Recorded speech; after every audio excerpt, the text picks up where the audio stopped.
ലശംസു യൻബഈ ലഹാ അൻ തുദ്രിക്കൽ ഖമറ വലല്ലൈലു സാബിഖുൻ നഹാർ വകുല്ലുൻ ഫീ ഫലകിൻ യസ്ബഹൂൻ.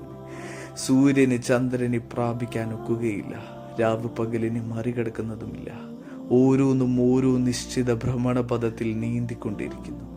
സൂര്യന്റെയും ചന്ദ്രന്റെയും രാത്രിയുടെയും പകലിന്റെയും ദൃഷ്ടാന്തങ്ങൾ നിശ്ചയിക്കപ്പെട്ടത് അള്ളാഹുവിന്റെ തീരുമാനപ്രകാരമാണ്. അള്ളാഹു അവയ്ക്ക് നിശ്ചയിച്ചതെന്തോ അതവയൊന്നും വിട്ടുകിടക്കുകയില്ല. സൂര്യന് ചന്ദ്രനോട് ചേരാനോ അങ്ങനെ അതിൻ്റെ സഞ്ചാരപാതയ്ക്ക് മാറ്റം വരുത്താനോ അതിൻ്റെ വെളിച്ചം കെടുത്തിക്കളയാനോ കഴിയില്ല.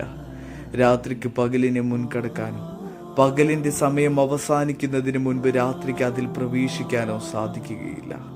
അള്ളാഹുവിന് കീഴൊതുക്കപ്പെട്ട ഈ സൃഷ്ടികൾക്കും ഇതല്ലാത്ത നക്ഷത്രങ്ങൾക്കും സഞ്ചരിക്കുന്ന വസ്തുക്കൾക്കുമെല്ലാം അള്ളാഹുവിൻ്റെ തീരുമാനവും സംരക്ഷണവും പ്രകാരമുള്ള അതിൻ്റെതായ സഞ്ചാരപഥങ്ങളുണ്ട്. ഇതുപോലെ തന്നെയാണ് പ്രവാചകനും ഉമ്മത്തും. ഓരോരുത്തർക്കും അവരവരുടേതായ പങ്കുണ്ട്.